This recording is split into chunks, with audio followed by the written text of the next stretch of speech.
Hi, this is Ted. Today I'm going to give you the second in a series called God or Not. This particular episode is called Starving Slowly. In 1986, my wife and I were in the middle of Africa, right in the center, in a country called Zaire, which is now called the Democratic Republic of the Congo. And I'm going to give you 2 days worth of what happened. And it's just going to be a small part of it. Now, I get up in the morning and I kiss my wife goodbye and I say goodbye to my daughter who's just getting up. She slept in a cage. Sounds terrible, doesn't it? Well, here's the story. It's a screened-in kind of cage, a bed where you could just put the lid over the bed and you had screen sides, and this protected her from mosquitoes and from bugs, from rats and cobras, because we did have one cobra, several cobras actually. My wife and I differ on this. She says it was in my daughter's room. I thought it was outside of her room. Doesn't matter either way. Her cage, her bed will protect her from such things. But I say goodbye to them. My daughter was born in the Republic of the Congo in 1985. So as I'm going, I get on my motorcycle. My motorcycle was a 185 Yamaha, which is a dirt bike / cross bike. And I get on my motorcycle and I travel the roads. The roads are terrible. Typical road in Zaire. Actually, it's not that typical, but it's not uncommon to find roads like this.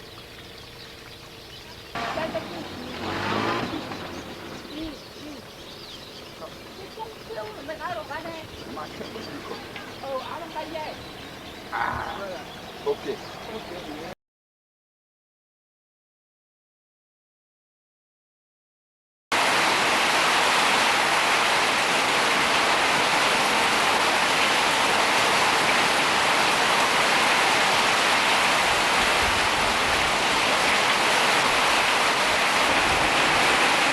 About a half hour after the storm started, as you can see right now, everything's kind of calm and peaceful.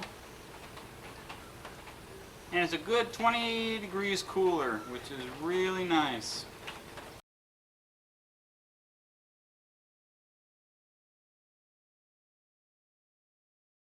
Dry season, they're hard, red, dusty roads. So this is the kind of road that I'm driving along, and I'm always dodging goats and chickens running across the road as I'm traveling along. And there's one thing that's even worse than the goats and chickens and whatever other animal might run in front of me, and that was trucks in front of me during dry season, because they kick up a lot of this red dust. And by the time I get anywhere, I am just covered from head to toe. I take off my glasses and I have this white area here, and the rest of me is just solid red dirt. Well, in this particular day, I got to my destination, which was about, I'm guessing, an hour and a half away. And it was a village. I go into the village and I go to the church, and there at the church I'm going to be teaching 10 or 15 different pastors who've come from miles and miles around. I'm giving them continuing education. On this particular day, we wind up the continuing education. I have the next day to return, but they gave me a meal. Somebody in the village gave me a meal before I left.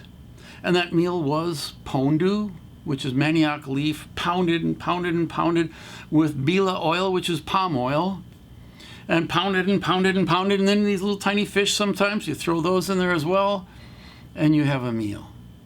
But I also had chicken.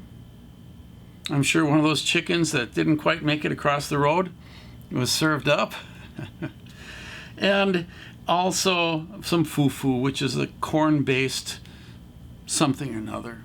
I don't know the recipe. So all these I'm given, I eat my meal, and when I'm done, a guy comes up to me and he says, I got a problem. I said, okay, what's the issue? This is not a pastor. It's somebody I don't know, probably somebody from the village.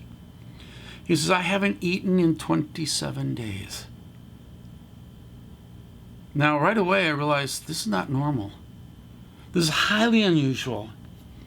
And so I asked him, do you have any gangakisi? That's witch doctor medicine. He says, yes.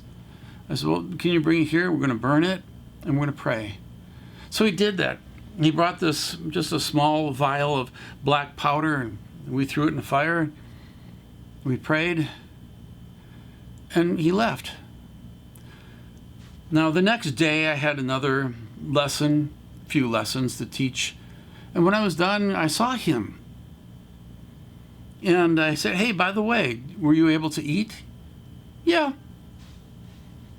That's as far as it went. He didn't say, yes, praise the Lord, or anything like that.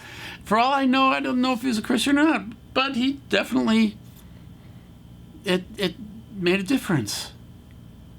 Or did it? You see, sometimes one of the things I've learned about with pastors or with people who bring healing and stuff like that, people who are on stage especially don't want to say, I wasn't healed, because they don't want to embarrass the preacher up there. They play along. And so was he trying to make me feel good? Number 2, that's the first question. There are other questions I have as well. Was he trapped by a nocebo? What's a nocebo? A nocebo is something that goes on in your head, and it can be incredibly dangerous. It's built out of expectation. You expect that you have this curse upon you. There probably is no curse whatsoever, but you believe there is. And you allow yourself to be given over to this.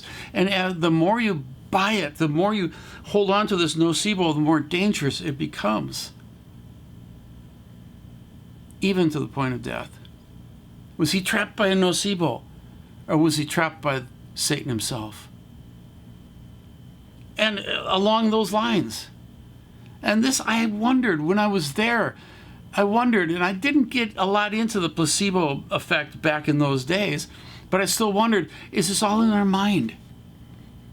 Was he cured only because he believed, and it wasn't a miracle per se, but he just simply believed. It happened. He expected to be healed. And that's the power of expectation is incredible, especially when you're dealing with a mind-created issue.